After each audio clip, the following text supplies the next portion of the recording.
Yo, yo, yo, yo, yo, yo! What up, people? We back at it. Took a pretty substantial break during the Christmas season. Spend time with the family and all of that. But now we back at it. Yo, Tech Red, it's good to see you, bro. Welcome to the show. I got a good plan for the day, I think. We got a backlog worth of stuff to talk about. Plus, the WoW grind continues at some point tonight. Not quite sure when that's gonna happen. It might be 2 hours from now. Probably not. It's probably gonna be longer than that. It might be 8 hours from now. We don't know. Depends on how long it takes to get to the backlog. You got a go-kart, dude? That's sick as hell, dude. Like, okay, so did it come with like the is it a bumper cart style, or is it just straight up like old school go-kart style? Because those are the two styles I know of, at least in the times that I've had a go-kart. I'm very curious. I don't know if people are getting go-kart wise nowadays. I haven't had one since, I don't know, like probably 2008. That's shit. I mean, we're talking 12, 16, or 20, yeah, 17 years ago almost. Oh, like a side by side. Okay. Okay. Ooh, let me see if I can Google that real quick. See if I can try to find what you're talking about. Let's get an image. I want to see an image.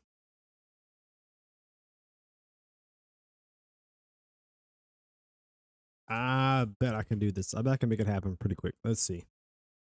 Images.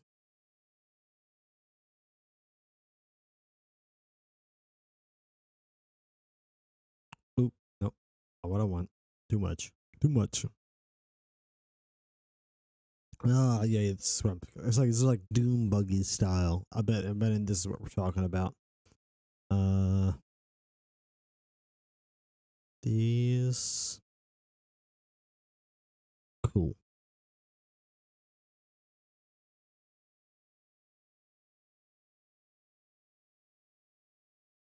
To my chat window is being ridiculous right now.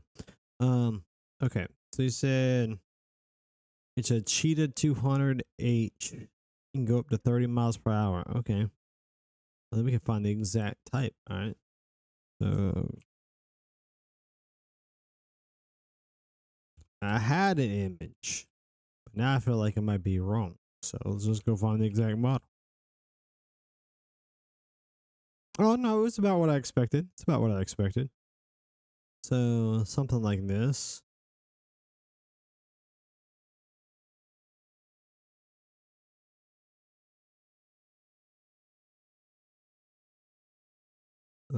Da, da, da. Let's.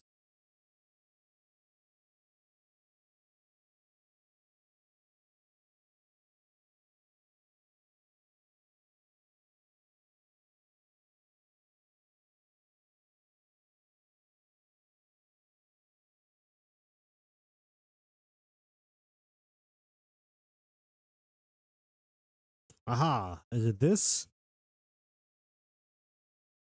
A little too far in the front. Let's move it down. There we go. Aha! Well, I bet that's fun, bro. That looks like a blast. I think the last time I had like an actual go-kart, like I had a souped up golf cart not so long ago, but like an actual go-kart, I think the last time I had one of those was like, I don't know, I was like 12. Yeah, probably like 12 years old. And, you know, we'll just say been a while. Okay. It's a while ago. I haven't been 12 in quite some time. I did have a souped up golf cart, like I said, though, with like a big giant speaker system on the back that I used to drive around the neighborhood. That shit was cool. That was before a bunch of bullshit went down though. That needed unreasonable to keep. You know, I had to downsize, had to deal with some stuff, and yeah, that ended up getting sold. But that was a good time too.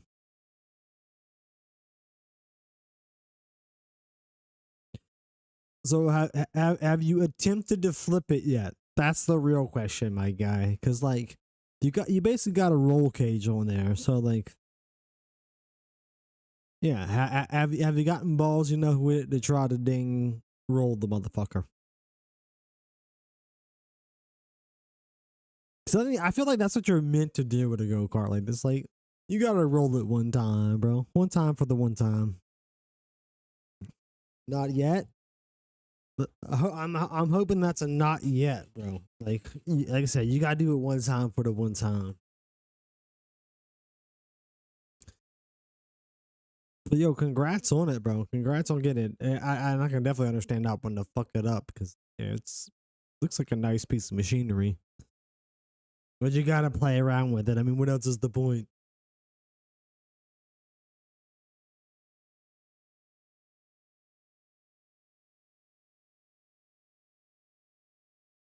I mean, 600 is as little or as big as you can think of it. Like you know, like that can be a lot depending on who you are, or it can be very, very, very little. I'm personally somewhere in the middle ish of that whole breakdown.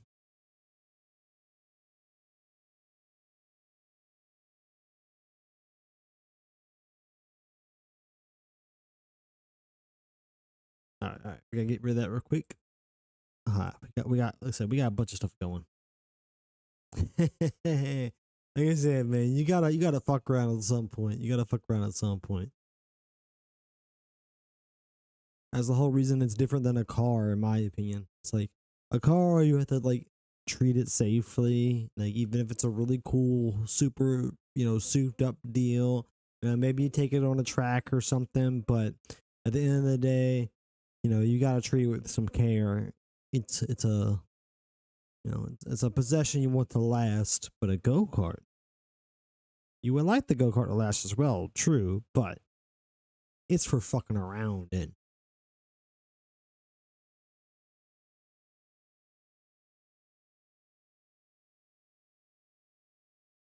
what you mean your mom's got the pass for it? So like she flipped go karts in her past? Is that what we're saying here?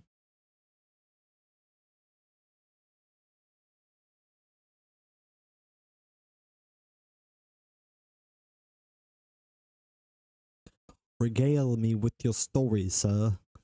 While I pull up our list of topics to go through.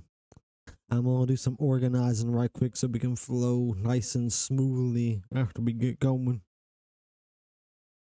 Oh yeah, definitely one. Okay, and then there's that one.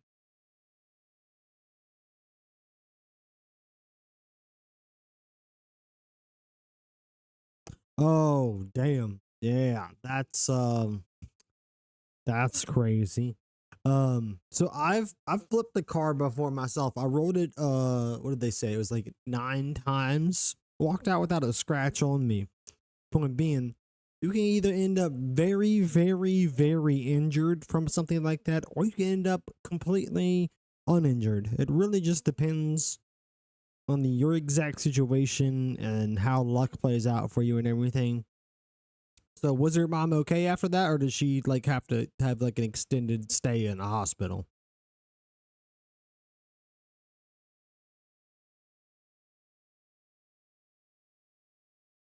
Her friends flipped it. My question remains: did somebody have to have an extended stay in a hospital, or did it end up being Gucci the way that mine was? Because I flipped a what was that? A 2008 Pontiac G5, I think it was. Yeah, and then I flipped that shit like, and I rolled like they said. I think they said like 9 times, 8, 9, 10 times, something around there. And then yeah, like I said, I walked away without a scratch on me.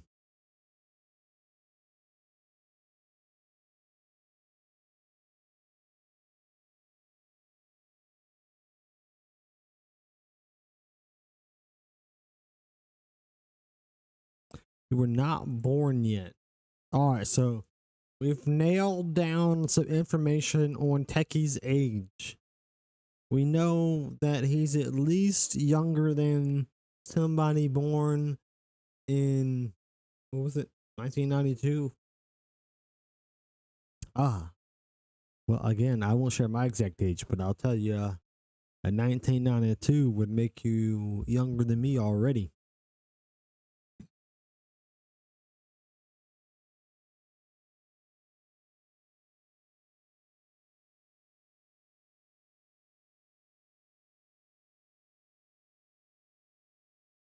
We are almost locked in for all the stuff I need to queue up. No, man, keep it a mystery. Like, just keep dropping subtle hints, like, over the streams, and then one day we'll nail it in. You can't make it too easy. You can't just tell us right off the bat. Like, we gotta work it out. That makes it fun.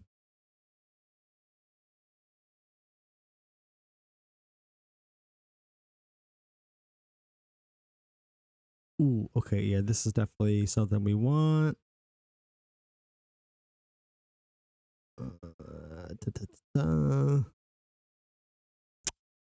on, act like I want you to. Don't be stupid. There we go. All right, there's that.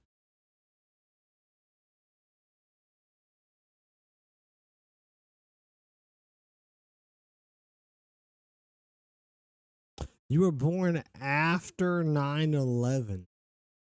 Oh, you're a youngin' boy. 9/11 happened in 2000 or 2001. I think it was 2001, right? Not 2000. I have to double check now.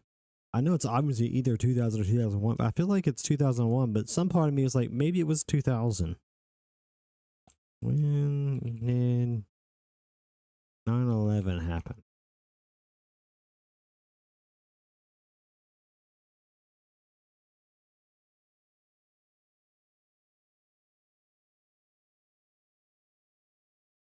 Yeah, 2001. Okay, that's what I thought. I was second guessing myself, but I thought it was 2001. Okay. All right, so we have another major hint. All right. Let me finish getting the stuff queued up, so we, like I said, we're gonna have a smooth operation once we get rolling here. Hey, stop that! No. Joe No, Foley, don't- welcome back to the show. Don't do that. Oh, thank you very much. Good to be here. You're an atheist. All right, technology. As a man who has been using computers since before he was out of diapers, I just got interested in technology very early on, way before most people that are anywhere near my age. I still am defeated by this bitch regularly. Quite annoying.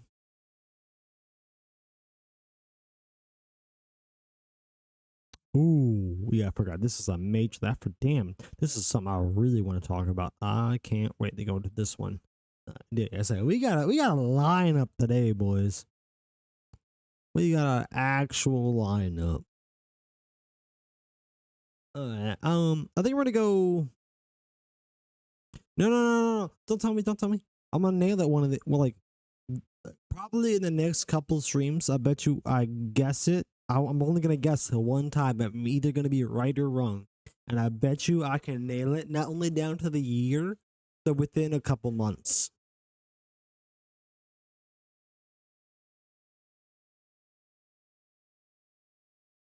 I'm betting I can get it within 3 months. If you could just give me like a couple streams. Do it now. Like I said, man, I gotta dial in a little bit more. I already have a pretty good idea, but like I said, I'm only gonna guess one time, so I gotta dial it in. You gotta give me at least one more stream.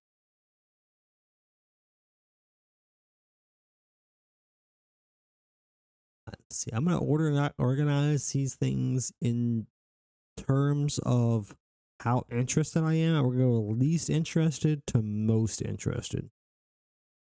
It's like this is the right order.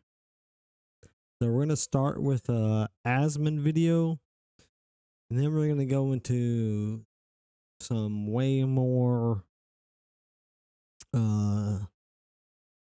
nuanced topics stuff pulled from other locations. And then we got a couple more videos after that that are big time news. And then, yeah, that'll be pretty much all out for the topic portion of the day. We grew up with Fortnite and YouTube. But if, like, Fortnite came out like what, 2011?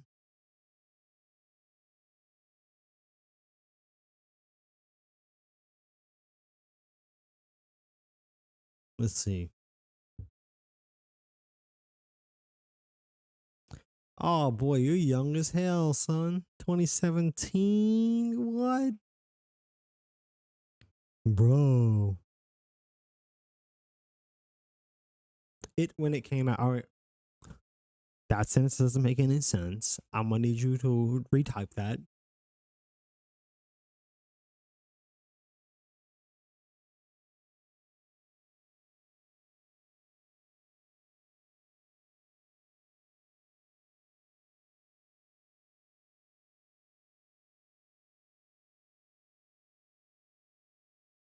Then we got all the stuff locked in. All right, let's resize my big ass head because that's gonna be the first thing as usual. There we go.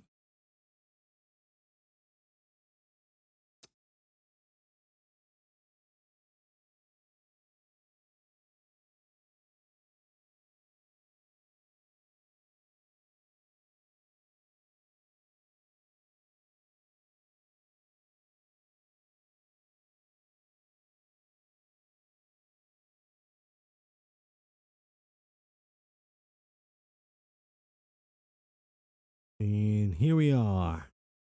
Our first story for the day. You're on a train. You must be a European. I bet money you're European.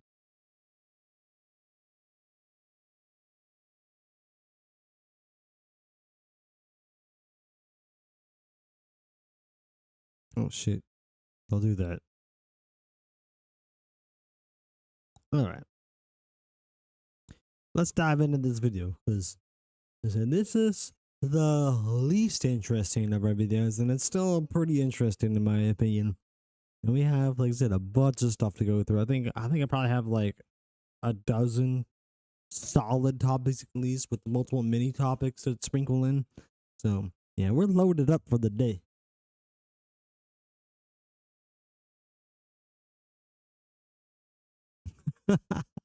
Chill, fam. That kind of joke will get you banned, bro. I mean, my humor matches. I got you, bro. Like, yeah, you ain't offending me at all. I think that's funny, but Twitch is gonna ban your ass for that shit, dude. Chill.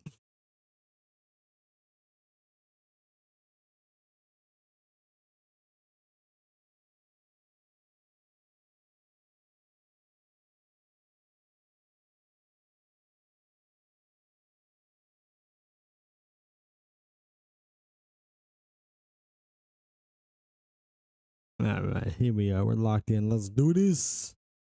The Wikipedia spends $31 million on racial equity? Wait, what do you mean by that? There's no way this is true.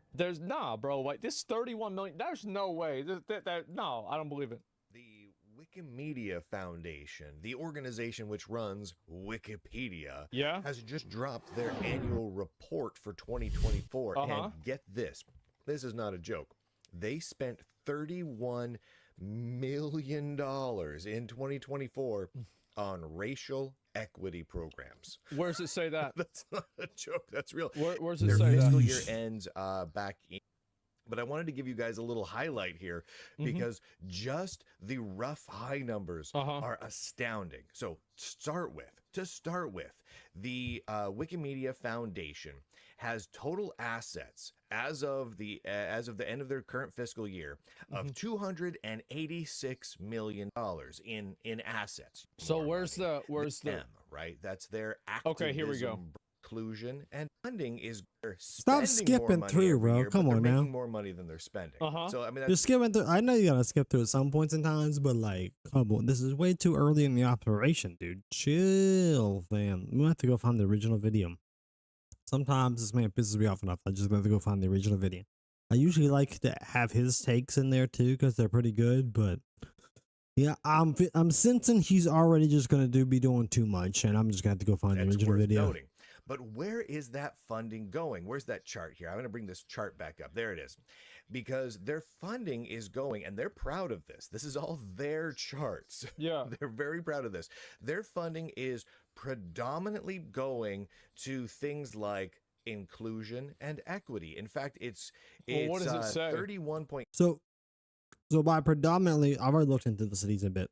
So by predominantly, what he means is the extra funding. So they have to hit a baseline to like keep the servers running, to keep the moderators doing their stuff and all that. They hit that baseline in spades in the last few years. Like they have like 20 years worth of funding to like just take care of that stuff. So they have an overflow of cash, and they continue to try to like they basically beg for more cash every year.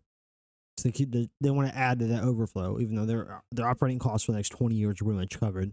So the majority of that overflow is what's going into equity and safety and inclusion bullshit. $2 million are going towards equity. Yeah, no, budget by goal. That's what it says. Yeah, I mean, that's what it says. Fuck. And 20.5 million are being divvied up among what they call safety and inclusion. Now, what I really want to know is, what does this 39.2 mil in effectiveness mean? Like, what is effectiveness in this context? I'm really hoping they touch on that. Now, most of these are what they call parts of their movement. All right, take it easy, Techie. Capital M. See you around, That's broski. their activism branch of Wikimedia. Very little of this is actually going towards the running of Wikipedia. Now, we don't have the detailed numbers here because, again, we don't have the IRS records yet. But as of the previous years, they were only spending around, what was it, 3 million-ish in serving and hosting Wikipedia. We know that their overall hosting costs went down from last year to this year just a tiny bit, like $10,000 less, but it's been staying roughly steady. Is that could referring directly to racial equity? I don't know. But this is all going towards things like equity. And it absolutely boggles Where is Wikipedia's this? Look is they tend to document it pretty heavily, and their budgets and their growth. Yeah, this is not them talking about it. I want to see them talking about it. Because they define it, right? Yeah, that's a good point. When do they define it? How do they define it? They wish those numbers were higher, and they're not higher, and that's frustrating to them because they feel like it should be higher. They want more growth. Quote, revenue for the foundation has grown by a factor of 5 over the last decade, but this growth is reaching some limits. The Wikimedia raises the vast majority of the resources for our movement, and the limits that they're talking about is exactly. I think it's kind of cringe that they use movement as a proper noun. I feel like it's ridiculous for them to do that. These ads. It's like, to me, that's like one of those like telltale things where like I see like, okay, you're using your movement as a proper noun. You're probably a retard. Like, this is the kind of person that would do that. Yeah, they would do this for sure. These requests for donations that appear on wikipedia.com. Basically, they're seeing that growing, but not fast enough in mind. And I want the racial equity programs that they have. Disinformation, open nature of the projects makes us more vulnerable to information warfare. Okay. And I wanted to talk a little bit about some of their programs just very briefly, so you kind of have an idea of what they're looking at. Yeah, this is what I want to hear about. The first is they're also talking about gender movements, right? What is this?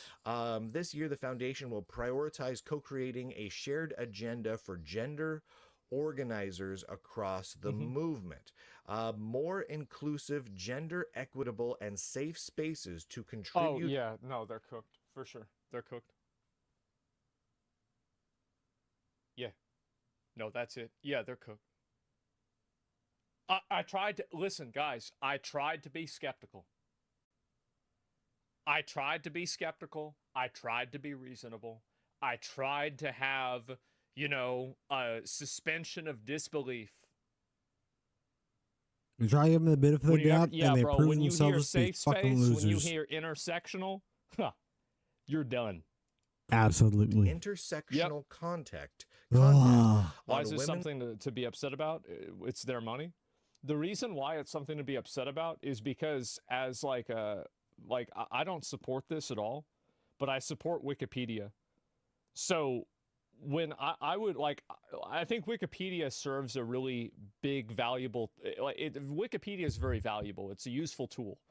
Absolutely. And I think Wikipedia is worth supporting in essence, right? Like if you think about like, what is Wikipedia, but when they degrade themselves to the point of supporting agendas that have nothing to do with what the value of Wikipedia is, then that's exactly it. They degrade themselves. So then we lose that inherent value. So being upset about the loss of that valuable product is a legitimate, grievance to have. It's an encyclopedia that is maintained by the collective consciousness of the internet to maintain a degree of objectivity. Like if you think about it and you take a step back, Wikipedia is a great thing, right? Like that's a very good thing. I would say it's a good thing. And so the problem is that if I'm going to donate to Wikipedia and I know that my money isn't going towards making that goal happen and it's going towards bullshit like this, I feel like my money's being wasted. Absolutely. You see what I'm saying? So that's it. And we got somebody in chat. So you're unhappy about what I said about this. Why do you think this is good? Because they're retarded and ideologically if you don't care, then why have you been captured. following my stream for 4 years? Don't you think that's a mental disorder? Don't you think about like what you're doing with your life and ever think about this? Now all your minions are mushing me because you used to be cool. Yeah, no, this is it's a mental disorder, man. It really is. It's a mental disorder, and I hope that you get help, man. I really do. Biographies and material that women want to read, including the need for facilitated processes with contributors and editors with extended rights to onboard gender equitable norms and practices into the volunteer space, end quote. And that entire paragraph, that single sentence made my brain die. All of the gray matter in my head is now fully zombified because of the sentence that I just had to read. And because I had to read it, I read it to you. I'm sorry for all of you now who lost 10 IQ points for hearing that. Exactly. But gender equitable, safe spaces, intersectional content, that's what they're really heavily focusing on. And that's a large amount. That's millions of dollars of their funding. So let's talk about the equity fund real quick. So the Wikimedia Foundation, according to them, will continue to support the Equity Fund, which was established in 2020 to specifically advance knowledge and racial equity goals.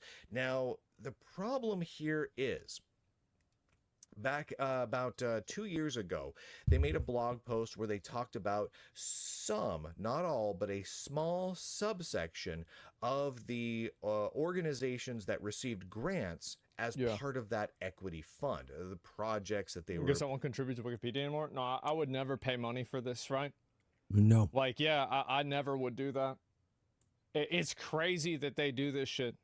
This guy deliberately seems to skip the examples part. Please read the wiki's own summary. Well, I mean, all that matters is where the money goes.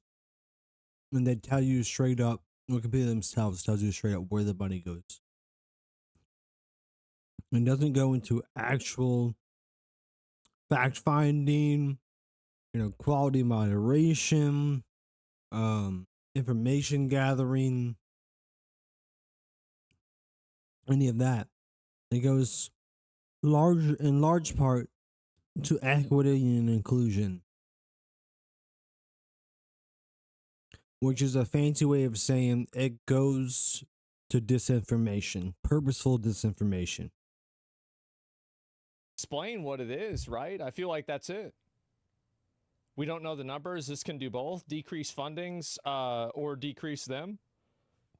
What I'm saying is, like, I would not want to contribute money to an organization that holds ideologies that I think are problematic or regressive.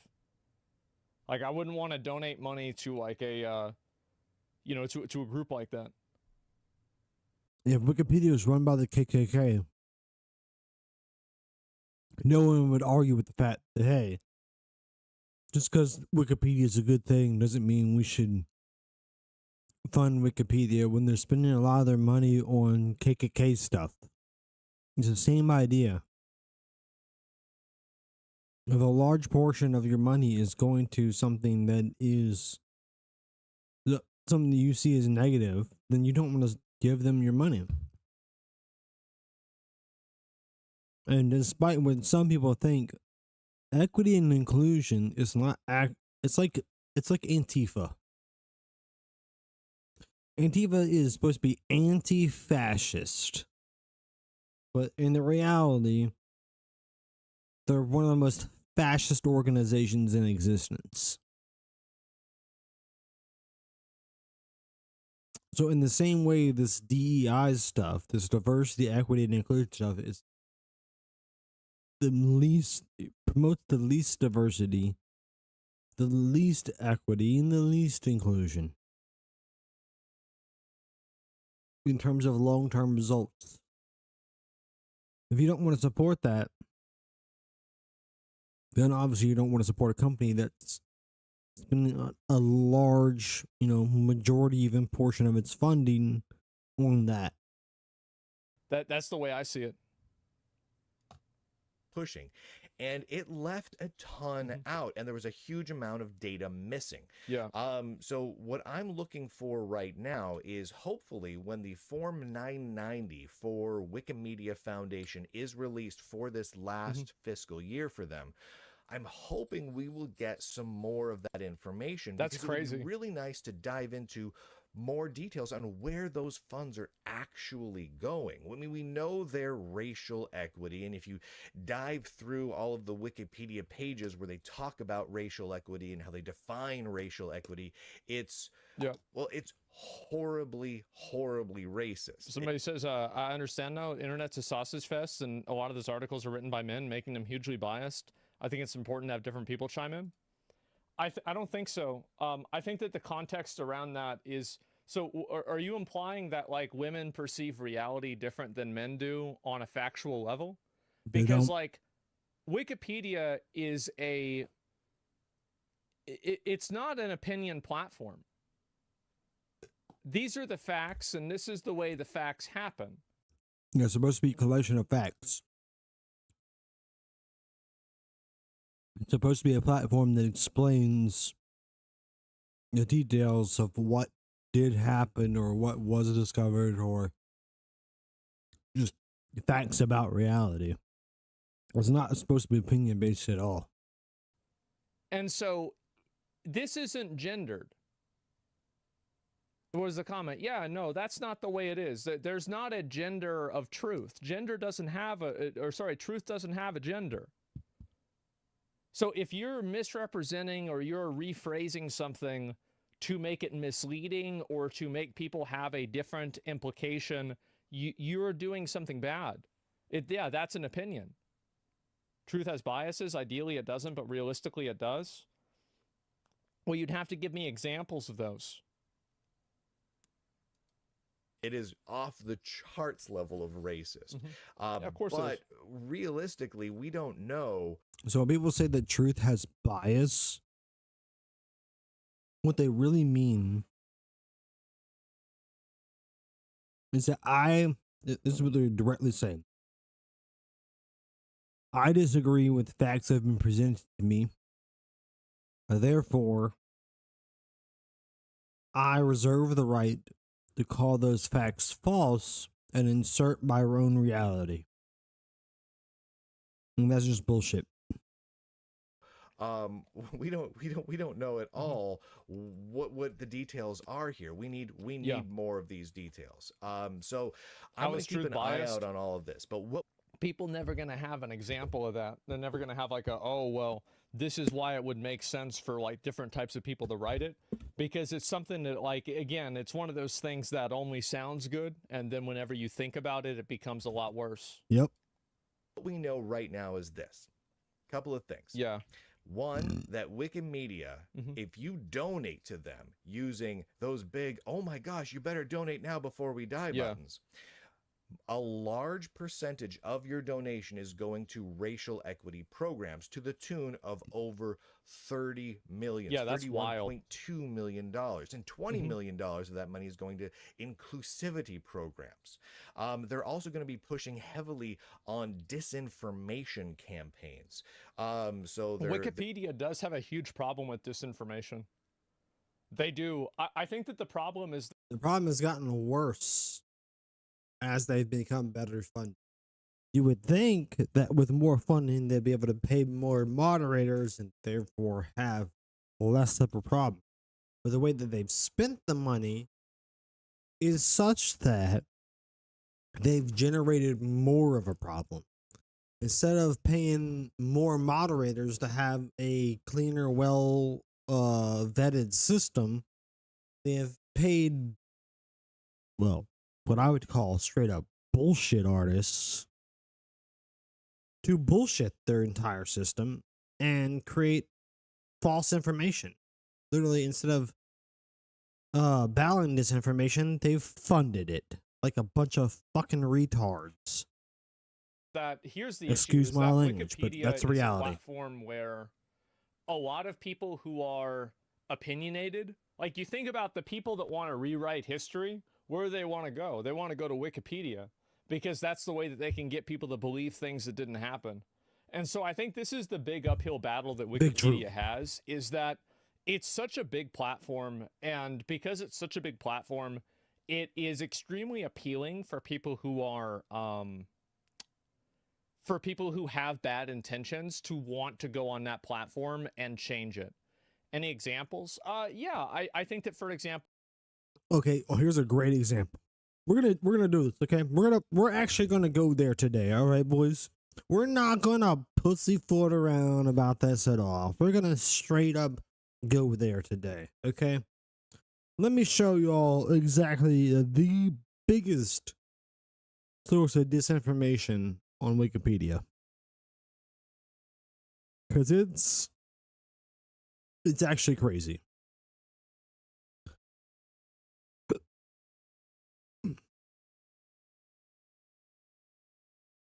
I got y'all. Give me one second.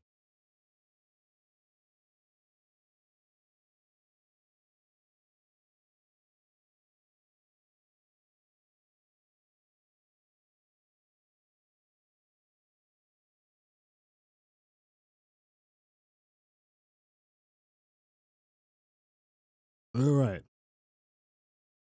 Y'all ain't gonna like this, okay? I can promise y'all right now, you're not gonna like it.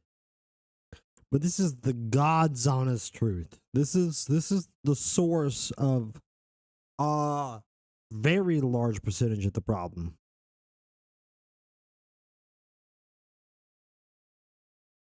I'm gonna pull it up for y'all. Give me 1 second here. I got it grabbed.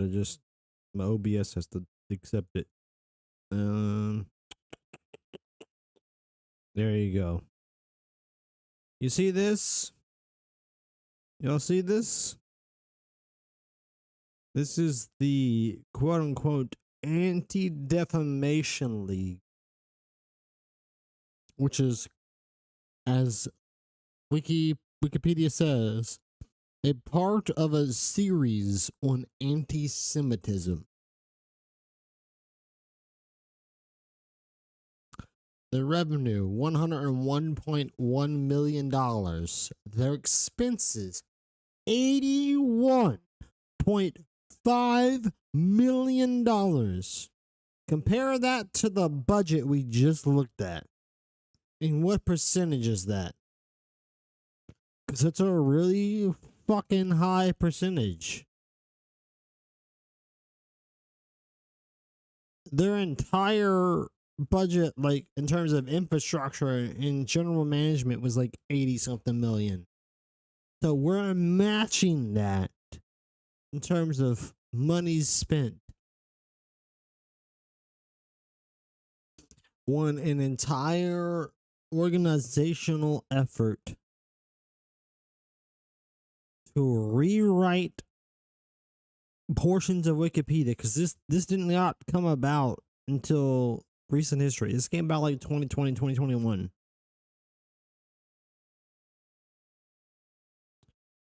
This is a whole organizational wide effort to rewrite information to make it more in line with the agenda that these people care about.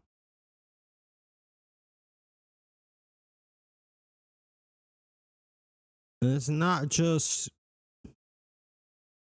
what again, what do we say? We say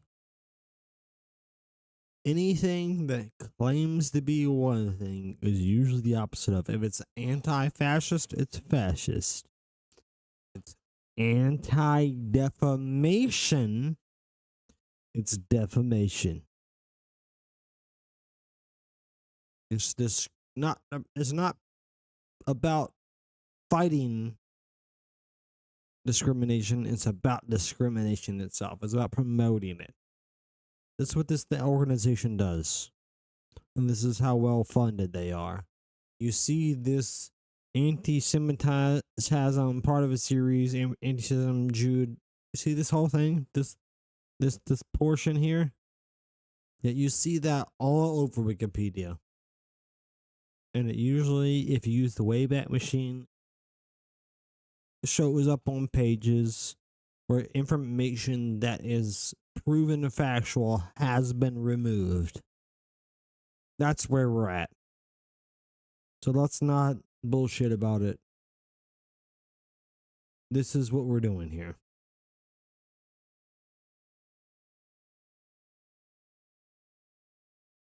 The way that they covered COVID, or if you look at like Biden or like Trump's page, I think like over time that's been changed over like just in general.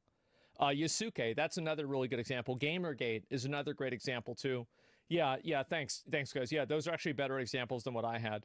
And so those are some examples of people that kind of, in pages that are co-opted politically or for like a social reason, and then they're changed. And I think that the fact is that Wikipedia needs to try extra hard to keep those people off of the platform, because I do think that they will damage the credibility of Wikipedia. Because this is the same perspective I had with AI, is that people use Wikipedia as a tool. Like, if you have a tool that's biased, then you're not going to want to use that tool. Yeah. People don't really... If you have a tool that's biased, then you have a tool that doesn't work. Like, if you have a hammer that's biased, like, it wants to smash nails on the right side of the head of the hammer way more than it wants to smash nails on the left side. It's a bad hammer. You want a hammer that gives perfect hammer blow to anything you put in the center of the head of it. So if you're losing power because you're not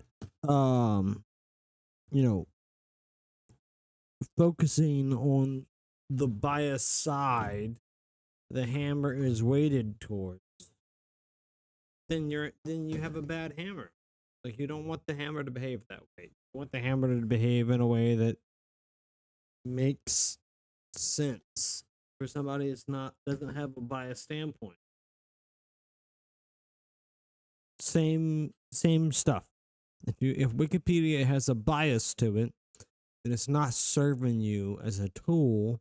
It is guiding you in a condescending manner, in my opinion, as like a teacher. It's not Wikipedia's job to be your teacher. It's its job to be an unbiased informant. want, like, an average user for Wikipedia doesn't want Wikipedia to have an opinion. They don't want Wikipedia to tell them or to represent just be a certain presenter of viewpoint. facts. They just simply want Wikipedia to distribute the information to them in the most complete and authentic way possible.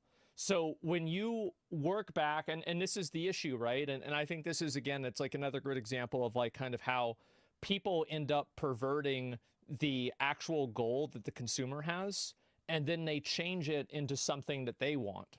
And so the consumer should be the primary driving force for change in a company. So if you're doing things that don't benefit and don't advantage the prime consumer and the end user, then you're making a bad decision. And Wikipedia has credibility? Yeah, I think Wikipedia is probably more credible than almost anything else. I do. So this is the reason. This is the logic behind. Well, they have been in the past, but they're losing that credibility because of this BS, and that's what we're complaining about. Exactly. Why Wikipedia is more credible than anything else. Every platform is biased. There is no platform that's not biased, but the only difference is that Wikipedia cites sources and has other people that can contribute to it as well. You can't use Wikipedia for school? Well, yeah, but a lot of the people that are, especially like high school teachers, well, they're retarded. That's why they're high school teachers. You either have a high school teacher that really knows their stuff or somebody that's too stupid to get a job anywhere else. Why the fuck else would you sign up to make $40,000 a year? Because you're a fucking retard. You can't get a job anywhere else. And so anyway, that's the truth. So I wouldn't take a teacher. A teacher's opinion on something I think is worth like less than zero. And so, ouch. No, I'm just being honest. Am I wrong? No, really, am I wrong? I don't think so. We're doomed with that take. That's why I said you should pay teachers. That it's an idiotic take. No, it's not. And not wrong. No, bro. You just contradict yourself? Nope. Teachers have a clue. You're being a bit hyperbolic. No, whenever I was in school, this is the thing. We're going to get off tangent a little bit. Teachers are 60 plus in my department. See, I used to fix computers for schools. And what that made me learn is that teachers are really stupid. They're really, really stupid. Because a lot of them, like we had a computer repair class. And in my computer repair class, we would have a new teacher every single year. And the reason why we would have a new teacher every single year is because the people that were smart enough to get a good job, they would go into the private sector and make 3 times as much money. So anybody who was working as like a computer repair teacher or like a network administration teacher, they are doing that. Like we would always get guys that were like either right out of college or like basically they're teaching this class like while they're retired. So like we got these like weird like kind of middle ground people. But the average people that were like just performers in the class, one position anecdote. No, it's very simple logic. If you pay a low amount of money, you will get a low quality of applicants. That's just the truth. And so also higher quality applicants will not pursue your job because they can make more money somewhere else. And this is a logical reality in every single field of work in the entire world. It's a logical reality in nature. Water flows downstream. This is true as simple of a concept as gravity, and it's as true as complex of a concept as psychology. It's just a factual reality. And so if I'm looking at teachers as being the benchmark for like what makes sense or not, well, growing up, these were the teachers that told me that I needed to learn cursive and I wouldn't have a computer in my pocket. They're retards. They don't know anything. They never did. True. And so I definitely wouldn't take a teacher's opinion seriously at all. That's it. And so yeah, and so the only good teachers you have are the ones that are doing it without the money. But there's a lot of teachers that are there, understanding the concept of passion and how money isn't the motivation behind all actions. Man. You are a naive individual and you have a lot to learn about the world. You're right that there are things more important in this life than money. And that people pursue things beyond money and put them at a greater level of importance. These are true statements, yes. However, here are some other true statements. One, you need money to survive, and the amount of money you produce, acquire, whatever, is directly impactful towards your ability to provide a good lifestyle for your family, which is not a, negative goal to look at. That is a very positive and understanding goal to aim at. And two, even if you're mostly motivated by non-monetary rewards, you still have to have some concern for your income. Like, just to survive. And say you have 5 kids or something, and you're trying to provide for them off of one income because you really want to have a stay-at-home mom to be there, and you believe in having them be there to raise your kids is, a valuable thing. Well, then you're going to have a pretty substantial single-person income, and what a teacher gets paid is just not it. So if you can get paid a lot more for doing non-teacher stuff, well, then that's what the fuck you're going to do. Like, I hate that people utilize the reality that money is not the end-all be-all to justify that people be underpaid for their efforts. You're sick. Reevaluate what you stand for if that's the shit you're preaching.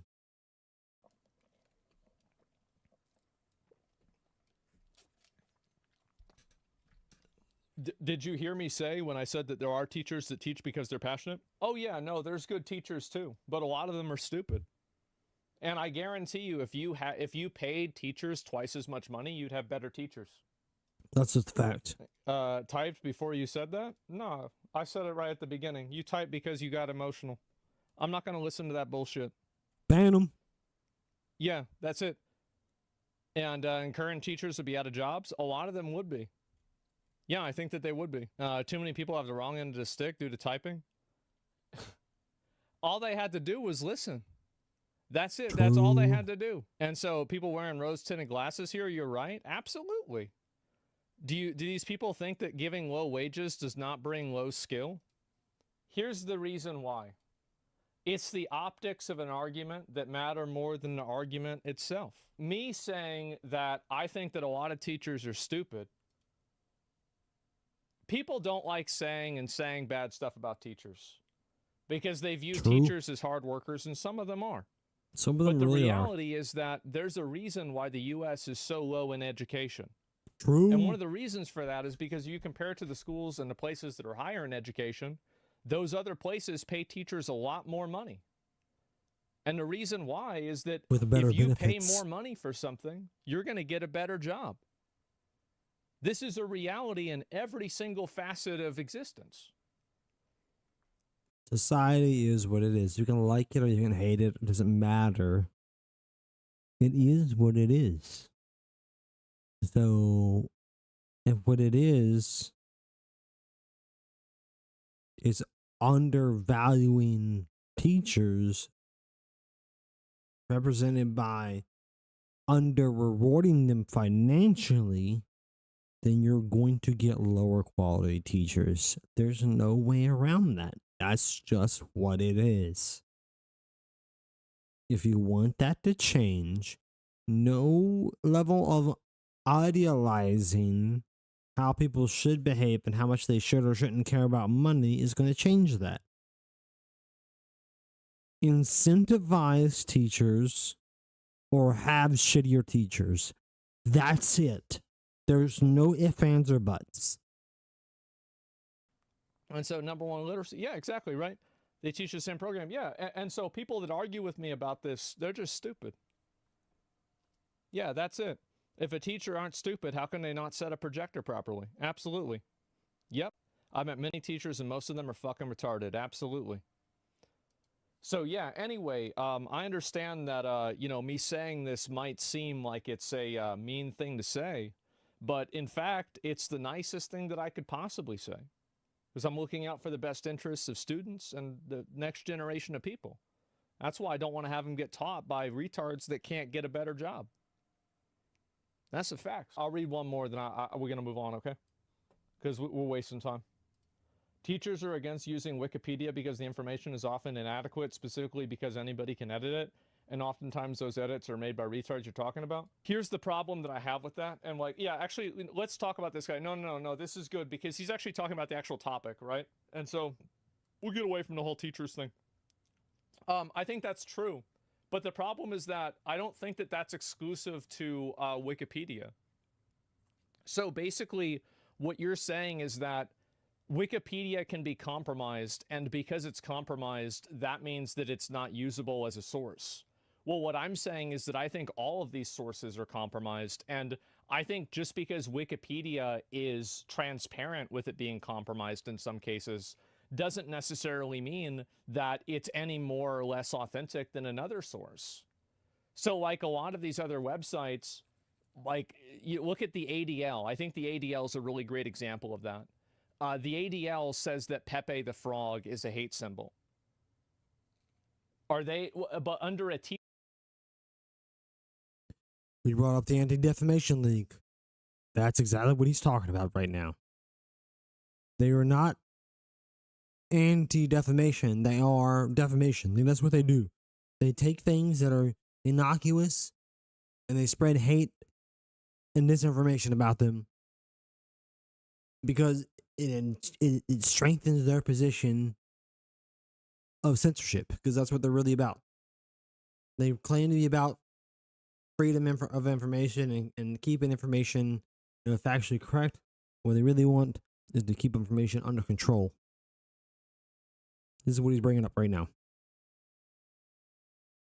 And what does the Anti-Defamation League stand mostly in champion of?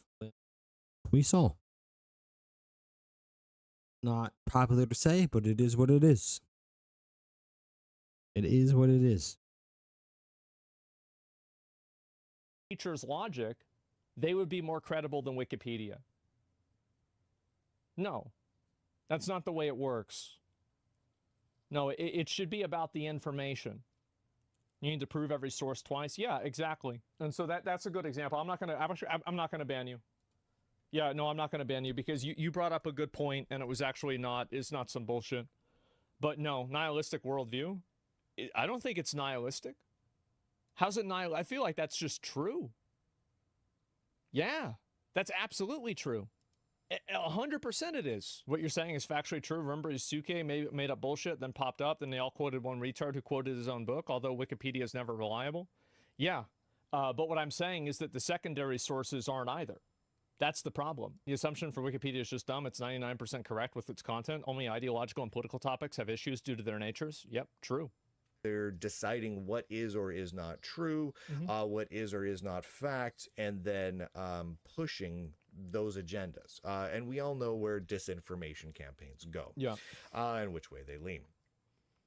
And really importantly, they have enough money to operate for almost a century and are spending 10 times what they spend on server hosting on equity. That's all happening right now. That's a lot of money. And they want more money. And they're trying to come up with more ways to raise more money. And it's absolutely asinine. It's truly, truly, utterly asinine. More on this in the days ahead. Hopefully in the next couple of weeks, we will get the Form 990. So we have all the IRS records from Wikimedia, but we don't have those yet. Thank you to the Lunduk Journal subscribers. Go to lunduk.com and click on all the things. Here's a great thing about the lunduk.com. Unlike the Wikimedia Foundation, we're actually honest about it. We don't have 100 years of funds in the. I'm telling you right now, if we had 100 years of operating capital in the bank for the Lunduk Journal, I would not say, hey guys, think about subscribing. I wouldn't worry about it, because the big problem is that almost everybody who's motivated to create a centralized source for information has a bias behind doing that. And I think this is the problem, is that Wikipedia naturally attracts people that want to change history just by the nature of what it is. And I think that they need to do a better job at keeping these people out of positions of power. And they need to do a better job at keeping these people out of, like, editing roles. Like, this is a huge, huge, huge issue. So to Elon with X, I don't think that X is biased. I don't think so. I think that, like, it doesn't make sense that it's biased. Money can change history. It's not. Now it is. Yeah, it's just it's just not. Yeah, gaming. Yeah, what is this? You're open your feed? Yeah, it's not. X just doesn't care. It's not biased. Yeah. People do ratio and X. Yeah, I think anybody that thinks that, like, X is, like, biased and, like, it's censored and stuff, look at the current, like, discourse around, like, the H-1B visas. And like, how many people are, like, adamantly shitting on and hating Elon Musk because Elon Musk supports, like, importing workers from other countries. Elon's getting ratioed. There's, like, tons of tweets going viral today constantly criticizing what he's saying. So, like, if it was actually biased and it was actually censored, then that wouldn't happen. But when you have the owner of the company being ratioed on their own posts and other people that are disagreeing with them going viral, it's very obvious that it's not being biased. I have a century. So yeah, it's just that simple. A century. Got ratioed, to yeah. run the whole gosh darn thing before I have to start thinking, hey, maybe I should raise some revenue. You know what? I'll wait 80 years before I mention it again. That way it gives me 20 years to build. Come on now. Come on, Wikimedia. It's absolutely asinine. If you've got that sort of cash floating around, yeah, you're not in dire needs. And you know what? You know what else? When people subscribe to the Lunduk Journal, what they're paying for is the Lunduk Journal. Like, the Lunduk Journal doesn't have, 20% of our revenue going towards racial equity programs and another 20 million over here going to inclusivity programs. That's not a thing, Wikipedia right? is totally ongoing themselves with this. This is, like, a crazy problem. I'm surprised it's even happening.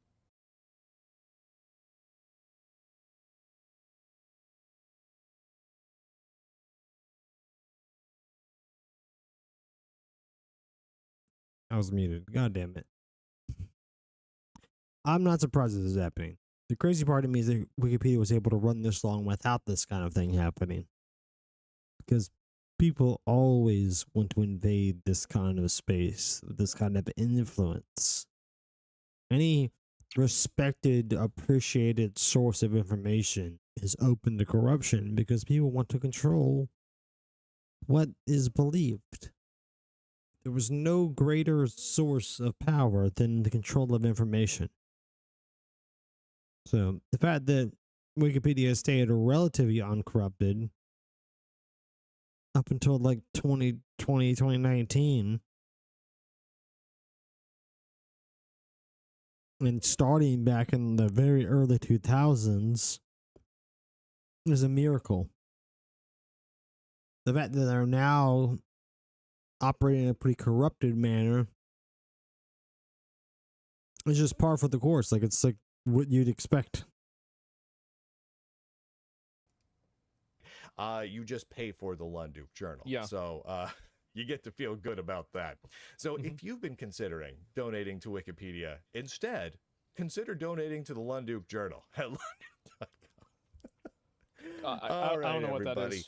And with that, yeah. Ladies and gentlemen, boys and girls, nerds and nerdettes across the inner tubes, I do declare, end broadcast. Oh, I got to click the button. Don't forget to click the button, ladies and gentlemen. Well, you always have to click the button. It's hard to say, like, what that is or anything, but I do think Wikipedia is making a huge mistake by allowing people who are activists to be editors on their website. Yeah, people that have a clear agenda shouldn't shouldn't be be incredibly important, super valuable deciding resource what that a lot of information people gets through. use. And if you have people, it's like a very much a Dove situation. Like, I can't fathom why that's even a topic of discussion. that are co-opting it to be a vehicle for them to push their ideology or their worldview, I think that puts the entire movement at risk.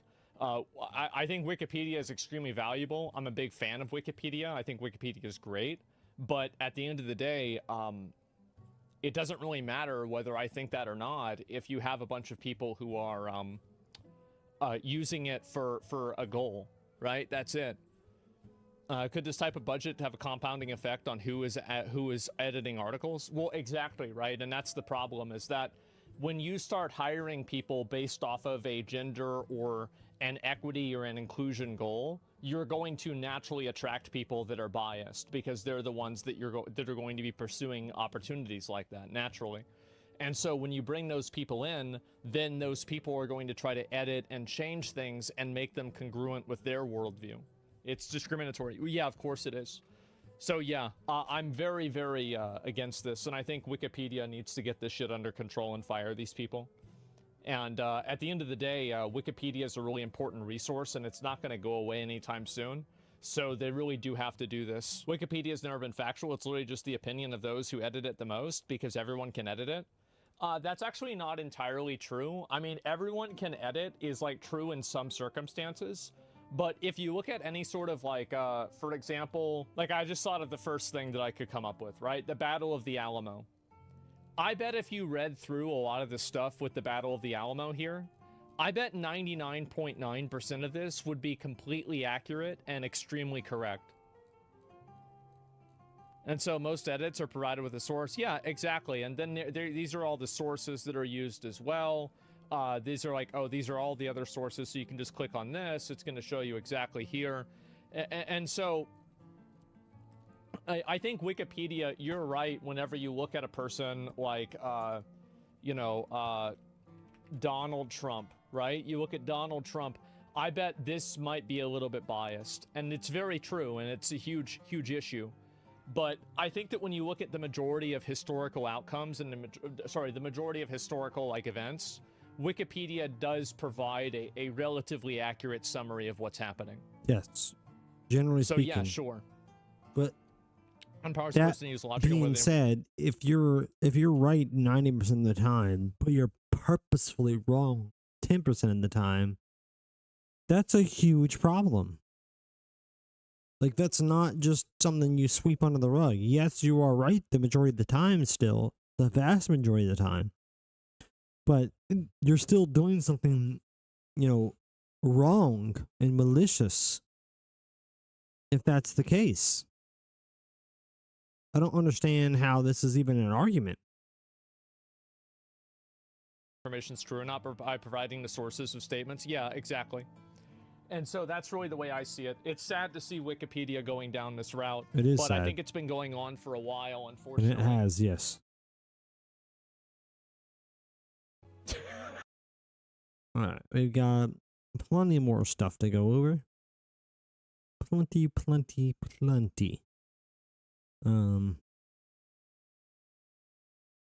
Give me a second. I'm setting up some of our later stuff too, because we're doing a World of Warcraft grind today. We're going to start it at about level 10. Actually, going to start technically a little bit shy of level 10. And then we're going to grind, hopefully, all the way to level 20. That's what we really want to aim at. Now, will we make it that far? You know, and that remains to be seen. But that's kind of the idea. With that said, yeah, I have a tiny bit of setup I still have to do. So I'm kind of working on that at the moment. In the background. And that's got me slightly distracted. I think I'm about done though with the setup stuff. So I can just go back to focusing on our actual videos at the moment. Yeah, I think we're good now. Yeah. Rid of that. And then you can get rid of this whole defamation league bullshit.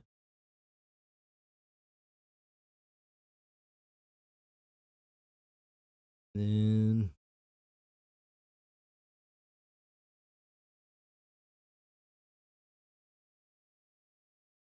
Oh yeah, let's check out this little short video that I really wanted to talk about. Naked, man standing there holding multiple corpses of the Hawk soldier. The first time Guts and Zod encounter one another in the manga is something out of a horror movie. We know Guts to be strong, but at this point in his life, he had never seen something like an apostle or anything close to Zod's strength. Walking through the corridors of the compound and seeing his fellow soldiers not just dead, but absolutely massacred like a goddamn cannon went off in here, it was the stuff of nightmares. And yet, even still, Guts continued forward and did not retreat. He saw this gigantic and, well, naked man standing there holding multiple corpses of the Hawk soldiers, and it was here that Guts and Zod first laid eyes on one another. Guts and Zod have fought each other a handful of times in the manga, but unlike these Zod versus Skull Knight encounters that seem to always end in a draw, every single fight between Guts and Zod is different, and it progresses their dynamic in a different way. True. And if you look at the evolution of their fights from the first to their most recent, I feel like there is a connected through line that might give us an idea as to where their relationship will ultimately end up. Both Zod and Guts are extremely powerful warriors that have based their life on combat. I very much agree that there's a clear direction in this the story arc, you know, this self-contained portion of the story. And I agree that on top of that clear direction, there is what looks to be a pretty clear answer to how it's gonna end, roughly laid out already. But let's see what he says, and let's see how it compares to what my opinion on the matter is, and you know what I feel like I've seen. Combat and the sword. In fact, if you look at Guts' character, and especially in the early stages of the Golden Age arc when they first met, but also even in the Black Swordsman arc that was shown in the story before this, Zod is a definitive parallel to Guts, or perhaps even a cautionary tale. Zod is what has become of a man who has spent his entire life basing everything on battle, strength, and prowess, or even simpler than that, just survival. So he is what Guts would be if two things were different. One, that he let his lust for battle and his focus on survival consume him. And two, that he was willing to become a monster rather than remain human. Because that's a big part of Guts, is that he is a human, a very human individual that fights monsters. And despite the power he could gain by becoming one of the monsters, and how much that might enable him to more easily fight the monsters, he refuses to take that route, and he clings to his humanity. So Zod is what he would be if he did not cling to his humanity, and he put his battle lust above all. The same way that Guts had to constantly fight for his life and was never close to anyone, a lone wanderer just surviving day to day. No long-term goals or dreams to accomplish, his only mission was to stay alive, and to be fair, it was that mindset that allowed him to push as far as he had in life. But Guts does manage to develop beyond this over time. He grows an attachment to the Band of the Hawk, to the people that he can rely on and trust and whom look up to him as their unit commander. And of course, later on, Guts would grow a strong loyalty and love to Casca and vice versa. Guts finds humanity in being able to experience things that are worth living for, other than just fighting to live. But what if he hadn't? If Guts had stayed in only an isolated, rage-like state, he would perhaps not be that different than Zod himself, other than one is human and one is not. Many characters in... Well, arguably, that he would have lost his humanity eventually. He would become exactly as Zod is. That is the implication. Berserk go down extremely dark paths, submitting to their darkest and most evil tendencies, and throwing away what matters to them most. Zod serves as a look as to what Guts would be like if he were to find himself with a Bailet and make that sacrifice.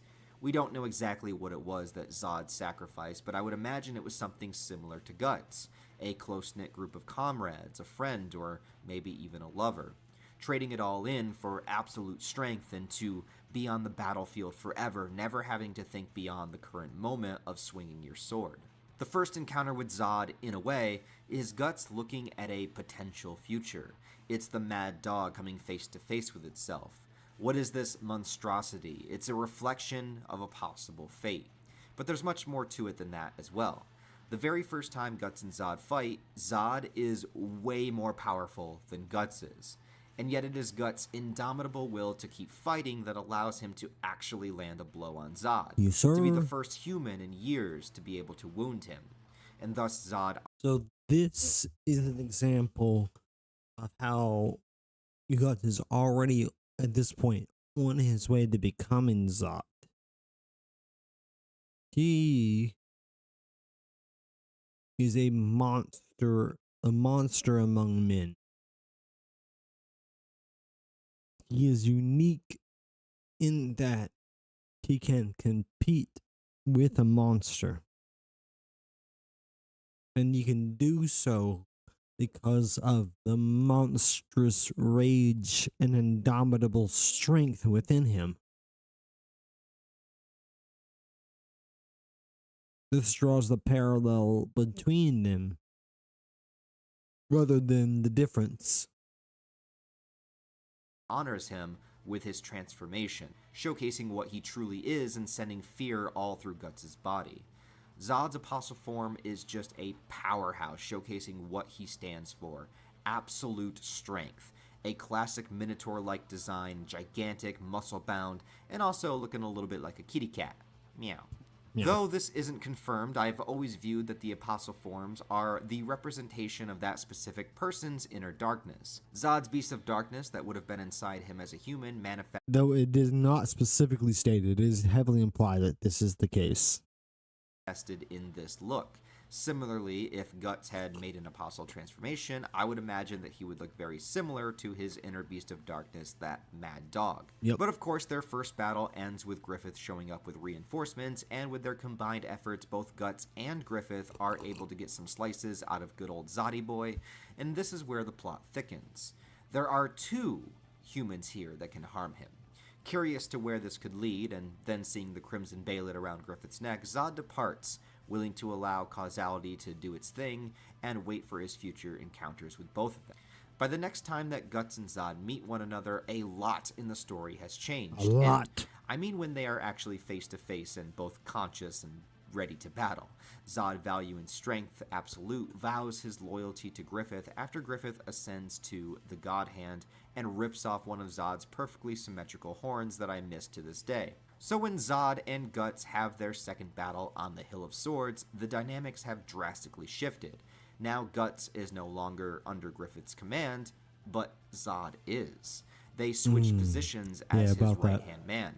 But also, Guts has much more experience and has, despite losing an eye and an arm, become much stronger. Now Guts is going toe-to-toe with Zod in his human form, keeping up with his speed and his force. Now when Zod transforms, it is not as a tribute, but because he needs to transform in order to truly enjoy this fight.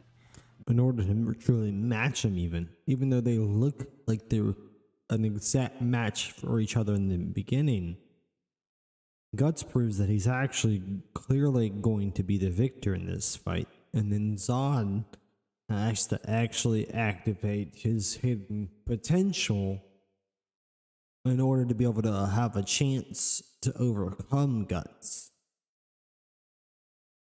Guts has advanced to be able to face Zod at that transformed state, showcasing Guts' evolution as a character, but also the fine line to how close he is becoming like Zod, but without that sacrifice, without giving up his humanity, and without denying his attachments to those he cares about. Well, it's not without giving up the humanity. It's just that he hasn't fully given up the humanity. Because much of the story up to this point, between the two encounters with Zod, much of the story up to this point is the explanation of how Guts is riding the line between being a strong man and becoming a monster. And this fight highlights not just his strength and the heights at which he's reached in that regard, but also how much he has flirted with the line between man and monster.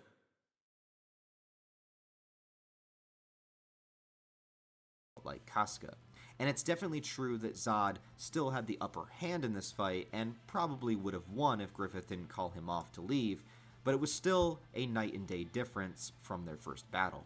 Now, this next encounter was not actually a fight, but a team up, and this is very important for the progression of the Guts and Zod scenes in the story. Guts finds himself up against Ganishka, whose apostle form is a giant mass of smoke and mist which is impossible to physically damage. As Zod shows up with Griffith's army, even he can't do anything against Ganishka alone.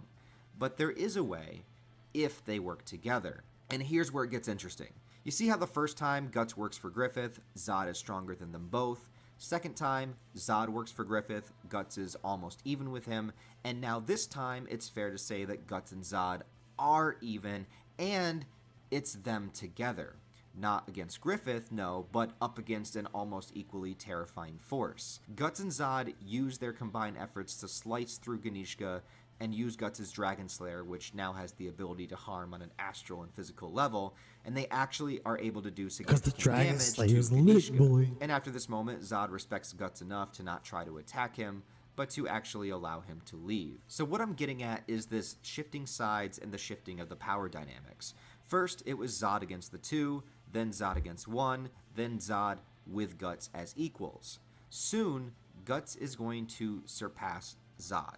And what did Zod do when Griffith showed up and showed his power over him?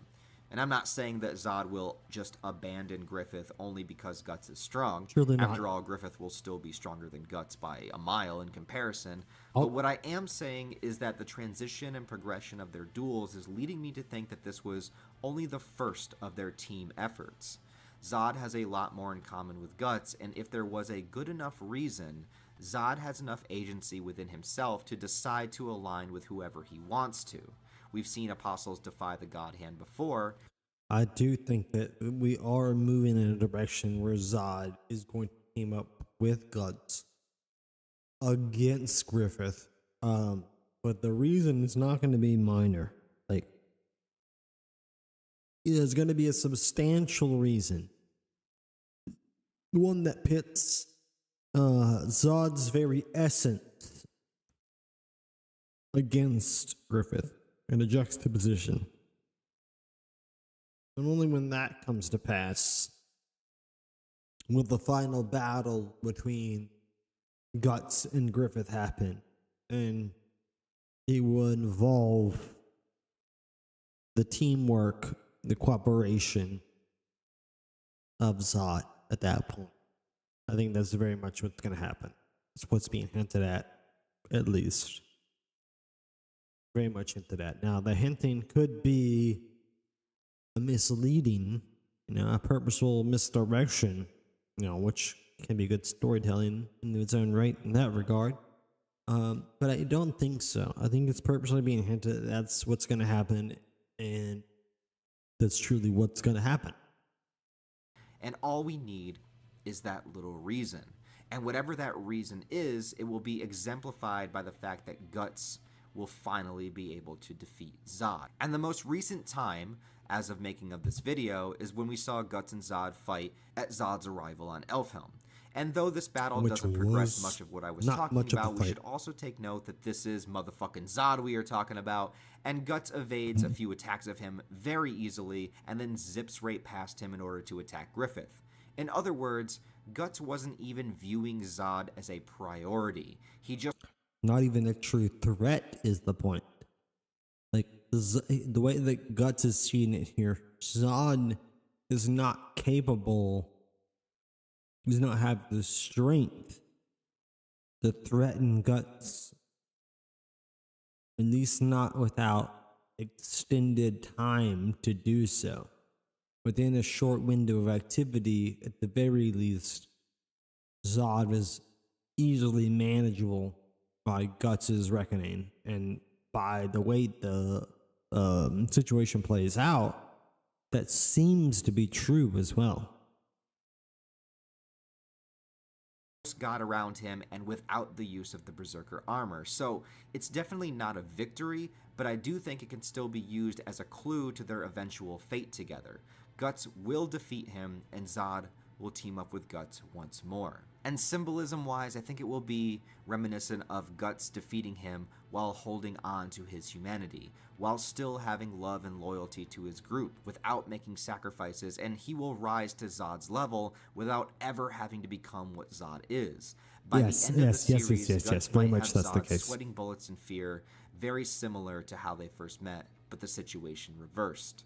Possibly, but only time will tell. So you guys let me know what you think about the symbolism and progression of the Guts versus Zod. Now, that's the part where I'm going to disagree. I don't think it's going to be that kind of reversal where Zod is trembling in fear. Maybe.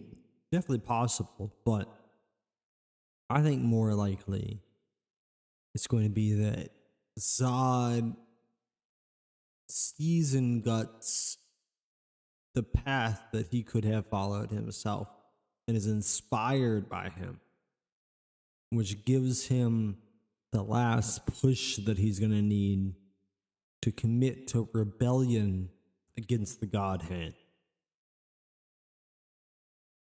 Confrontations in the manga. Do you think it means that it is leading towards something like I do, or is this just another wild tinfoil hat theory? Let me know in the comments below, and also don't forget to like the video and subscribe if you haven't so far, because once I hit 100,000 subscribers, well, if I do by the end of the year, you are all invited to my pizza party, and I promise it's going to be a great sacrifice. I mean, it's going to be a great event that you won't ever forget. Yeah, that's a good video. Give credits to our guy. What was his name? Naked man. Real Life Ryan, bro. Let's give credit to our boy Real Life Ryan for a good video. Like, definitely pretty insightful. I don't think he was 100% correct, but I think he was a lot more correct than most people ever reach. So, hell yeah.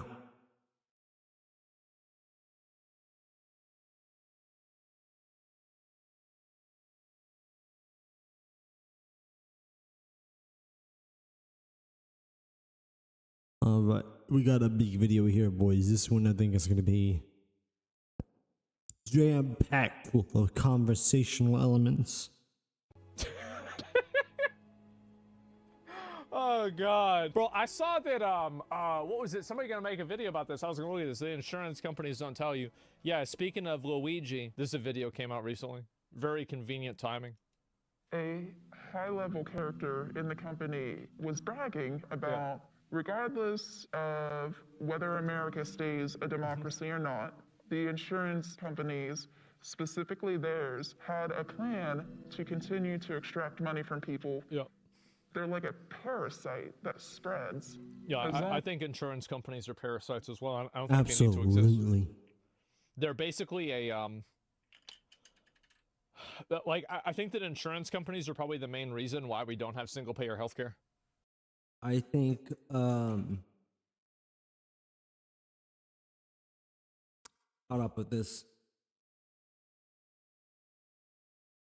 I think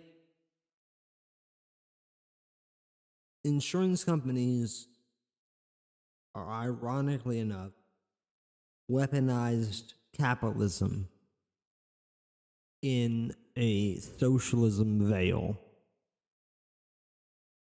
where, you know, most people with voting power in America are very pro-capitalism, very anti-socialism.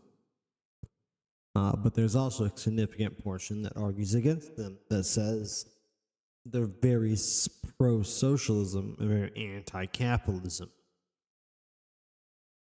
And I think the insurance companies, especially health insurance, are an example of the worst of both worlds.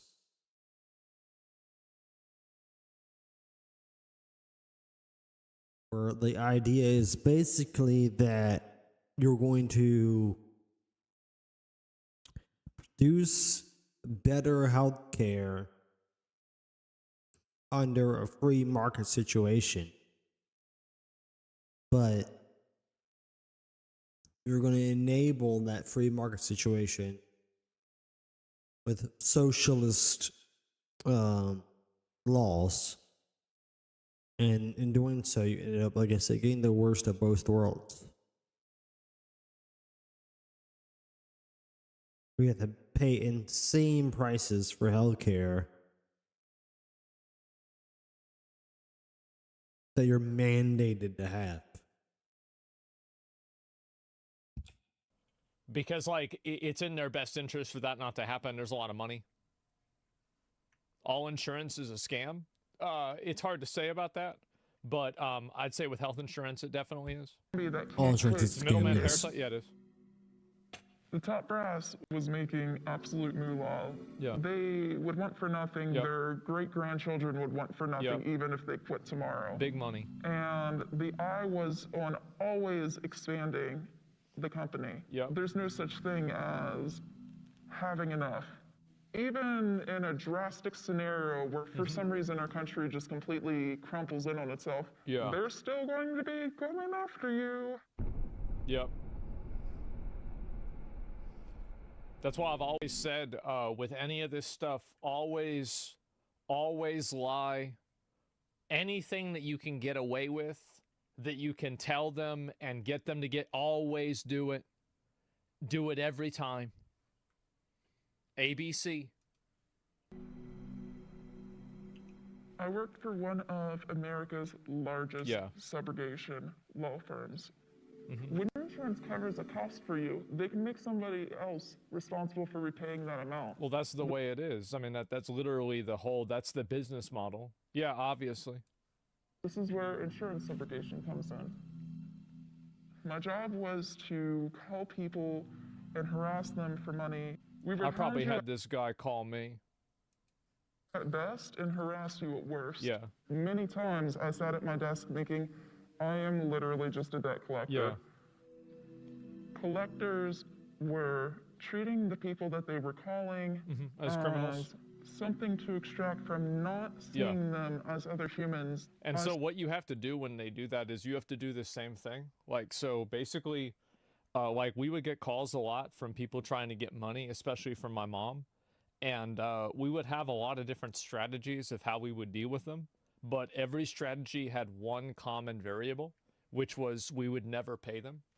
And so, like, sometimes we would call, and they would call, and I would tell them that my name was Count Chocula. Other times, I would tell them, I'll be right back, I'm going to get you my credit card, and then I would just leave the phone on. And then other times, I would tell them that if they call back tomorrow on another phone, that I would give them the money, and then I never would. And I would basically just string them along and harass them as much as I possibly could.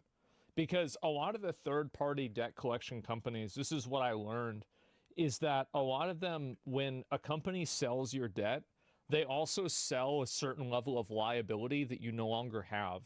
So, like, there are certain tools that, like, a company can exercise over you if they're the prime holder of the debt versus if the debt was sold to a secondary company. So, like, as soon as we would get a call from, like, you know, like, fucking, you know, Davis Credit, we would know that we're good. We're good. Wow, we got away with, we got him, bro. It's like, that's like a free $480, right? Doesn't that affect your credit, though? No, it does, but then you have to get different cards, and then you pay off the cards with other cards. Because, like... Well, the real thing with that is, like, you don't have to pay any debt that they can't prove. And whereas the primary debt holder, you know, has all of your information, the secondary debt holder does not. So when you say, hey, I'll pay this debt, but you have to prove that I owe it first. Well, they're now legally obligated to do that, to show you proof. In order to obtain that proof, they have to go back to the primary debt holder and say, we need this information. And they have to get this done within the span of a month. So, a lot of times, they can't get it done in a span of a month. And therefore, your debt to them is nullified. And they also know that this is the case. So you can either gamble on having your debt completely erased, or y'all can agree that, hey, the gamble isn't likely to be a good outcome for them, and there's a chance it's not a good outcome for you, so let's settle. And then you settle on like you paying like a third of the debt. So say you owe $500, well, you pay $180 and you call it even. And they're willing to accept that once they realize this is going to be a fight that they're going to have a hard time winning. So yeah, letting it go to the secondary debt collector and then challenging them and then settling with them is usually the best course of action. It saves you a lot. And that's how you utilize this clearly broken system. So this is what my mom would do. So she'd have like 5 credit cards, right? And so she would pay off one credit card with another credit card, and that way she can just keep them on the hook. And like, I mean, as I said, like she was racking up. I mean, that's illegal, by the way. Yeah, you can actually get away with it probably for a while, a lot of times, but that's illegal. Like you can be taken to court and end up in a really bad place by doing that. Like I would not recommend doing that. That is highly illegal. I mean, I'm telling you guys, like I had a brand new computer.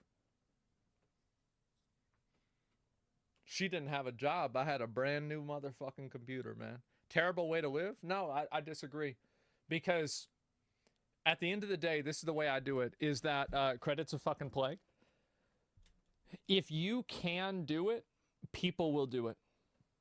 Now, it's a bad thing to do, and you shouldn't do it in a good society. But from my viewpoint, is if somebody else isn't playing by a moral guideline, why should I? Why should I? And so if I can get away with it, and I know that I can't go to jail for it, then I'll do it. It's a social contract, exactly. And so I'm not saying that you should. Didn't they go after you? No, just don't answer the phone, because like at a certain point, every single phone. Again, that's not a good idea. There are laws against this shit, and you end up hemmed up. Yes, you got away with it, and yes, you can get away with it. There's a decent chance you will get away with it, but there's also a decent chance you will just get completely screwed by it. I would not recommend it. And not on any moral grounds, just don't screw yourself grounds. Call that they make to you is a line item on a balance sheet, right? Because that's like an itemized 15-minute block that's accounted for. So that has to be defined and made up for with money. So what you do is you figure out a way, and it's also traceable, exactly, yeah. And so you never, you always drag it out. Your line of thinking is why society is mostly corrupted. This is the way I look at it, is that fuck them. Fuck them. Like if I can get the money from them, and I can get them to give me money, and then I don't have to give them the money back, well then I just got money. And so if I want money, then the best way for me to do that would be to get the money from somebody else without having to do anything, and then they can't get the money back, then I have the money. Right? That's like that. Because like I look at it as like, how can I get the money? That's the goal. The goal isn't earning the money, it's getting the money. And so how can I get their money and put it in my pocket without going to jail? Isn't that stealing? It's not. And that's the legal, that's the funny thing, is that it's not stealing. You sure it works like that? I'm not sure it works like that. I am $100,000+ sure that it works like that. Absolutely. Yes. It's just unethical? Oh, it is. It absolutely is unethical. 100%. Yeah, even Trump did that to the bank. Yeah, you agreed to the contract for services, right? Oh, yeah. But the thing is that it's not worth it for them to go after you because it costs them too much money and time. So like, and that's why you take out a bunch of smaller loans and you pay them off with each other, right? And so that way it's never financially beneficial for them to make the money back, because they'll never pursue a long-term lawsuit if they're not going to recoup that money. You see what I'm saying? So like, it's like, we did this for like over 10 years. 10 years. They'll knock at your door. Just don't answer the door. Every time they knock at your door, they spend money. Because this company, like the debt companies, have to make money. Like they have rent that's due. So if at a certain point, there is like a probability actuarial chart that they use, that they have like 5 different matrices that they have programmed against each other, so they can look and go after the people that are the highest probability to pay back the debt. So all you have to do is make sure that you make it to where they think that they will never get the money out of you. I saw this Sam Hype video. Yeah. But Asmon's right, but only poor people with nothing can get away with it. Exactly. Yeah. Because there are other laws. And so, there's a lot more to it. But yes, toxic. I don't view it as being toxic because, basically, I don't really like them. And so, like, if I could get their money and then it be my money, then that's a good thing for me, right? It's like if I was a lion, that's what I would do. If I was a buffalo, fair enough. They're pieces of shit. I don't really like them. So if I can take their money, that's good for me. I mean, that's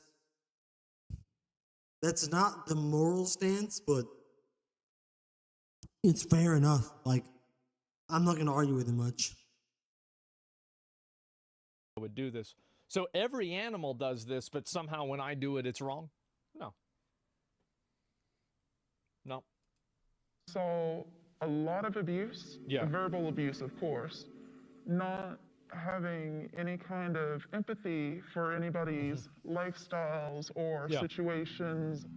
Never try to make them feel sorry for you. They don't care. They'll never care. We had a system of notes that would show the best way for you to do it is to kick the can down the road and tell them like that you'll pay back in like a certain period of time, because at a certain point they will just run out of time. Lions didn't agree to a TOS. Yeah, but what's a terms of service and a contract doesn't mean anything. A contract is just a sheet of fucking paper. So unless they can enforce the contract, it doesn't matter. A contract is only as valuable as your enforcement is. Contracts aren't real. The enforcement is what's real.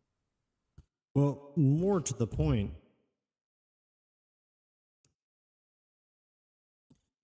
when a contract becomes a standard and a contract is biased bullshit,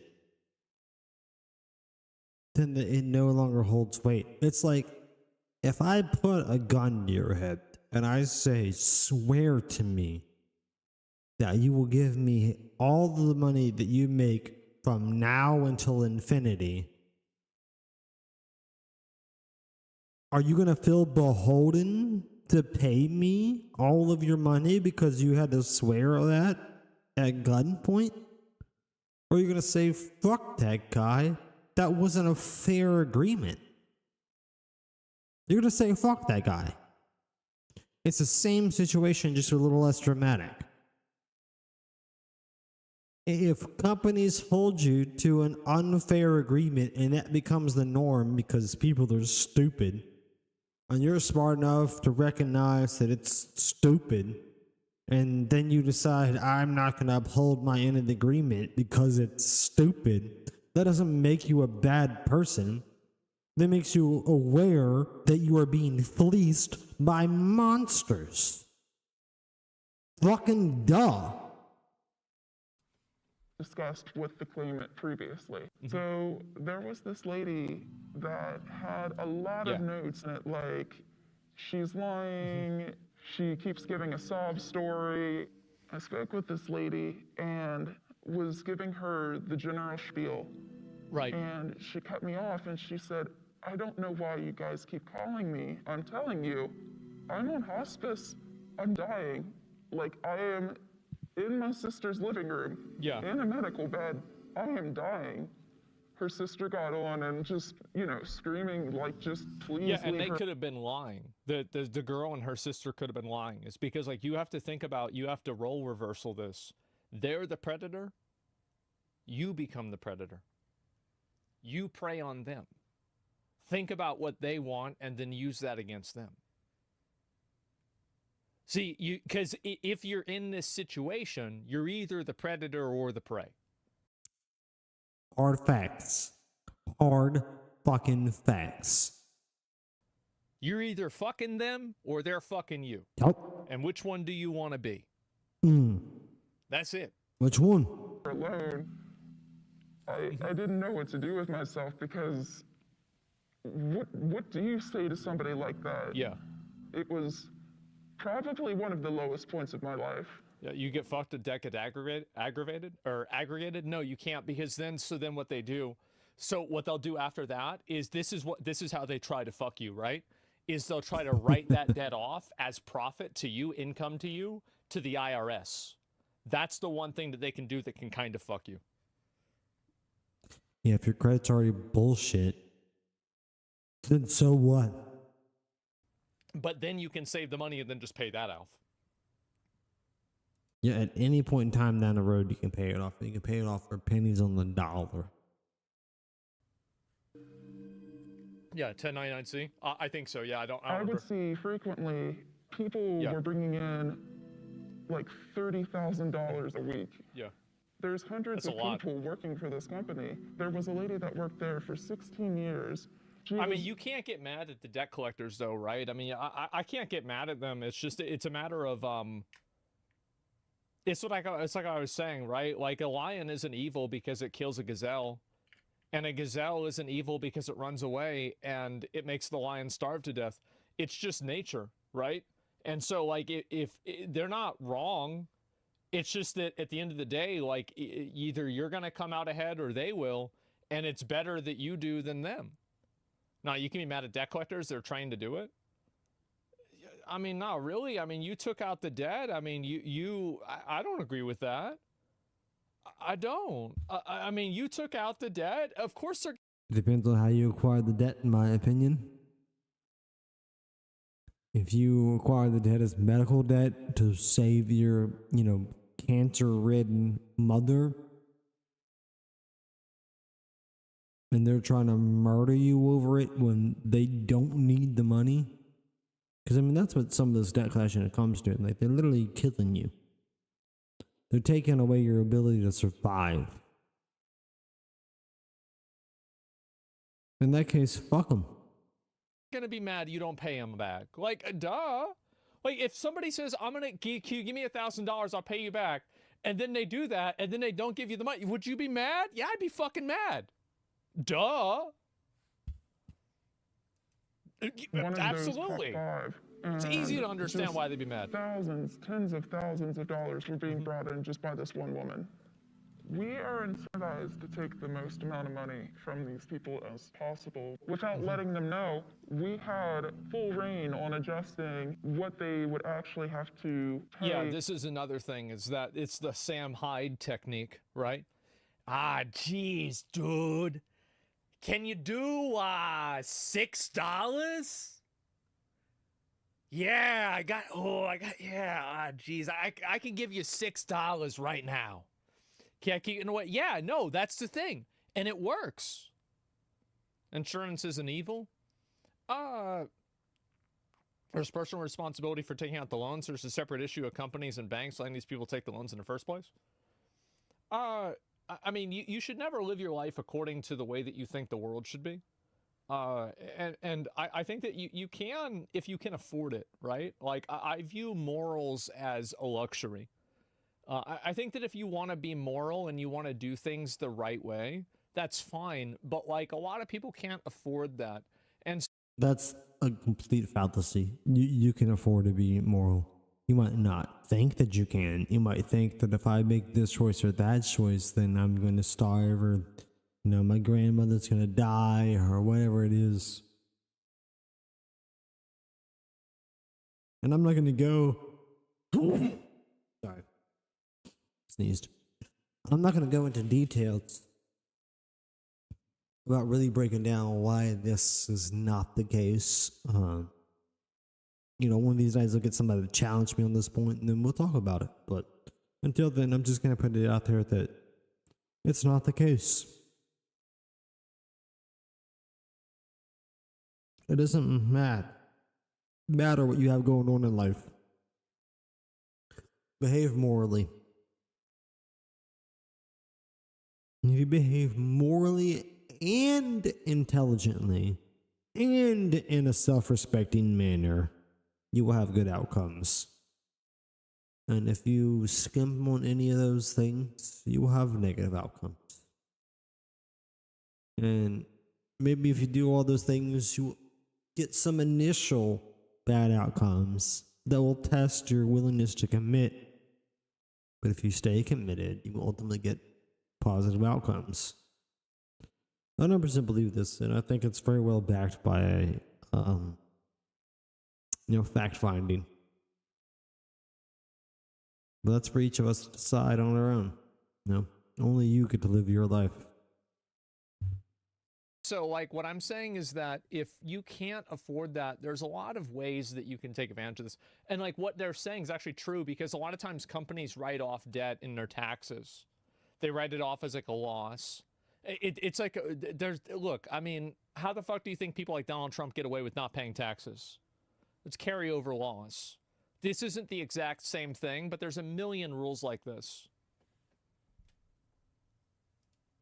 If they settled, we're paid on commission through a fee structure. So if they are making good faith payments, say $250 every 2 weeks or $250 a month, we would get 15 to 20% of that as a fee. Yeah, of course. If we were to settle a lower amount for them, we would get less in fees, and fees are what our commission is based on. Right. The system was set up that if we showed any kind of humanity to these people, we were screwing ourselves over, and I can't tell you how many times I got in trouble for just trying to be a decent person. Yeah, that you can't do that. That's a mistake. We are supposed to be doing this by the book. A lot of these cases, when people don't exchange their insurances at the time of the wreck because they're like, oh, it's fine, there's like barely a dent, my insurance will cover it. Later, when the insurance company hunts them down because they don't know that that person has insurance, that's why we're supposed to be getting their insurance. Like, that's the first thing we're supposed to check for with each call, because they might have insurance and not be on the hook for any of this. So a colleague saw me in the middle of a call, told me to pause the call, asked me what I was doing there, said I was not there for customer service. He pointed out the fact that I am poor. Ooh. And he said, if I were you, I would focus on winning and not on making sure that these people have insurance or not. And that's the thing, is that, like, insurance companies, their goal was to make money. Their goal was not to help the consumer, the user. Like, that's, now ideally that's how they make money, and the convergence is that the insurance company makes money by helping somebody. But don't ever forget which one is number one and the other one is number two. Making money is always more important than helping the customer. Yep. That's it. That's the service they provide. Exactly, right?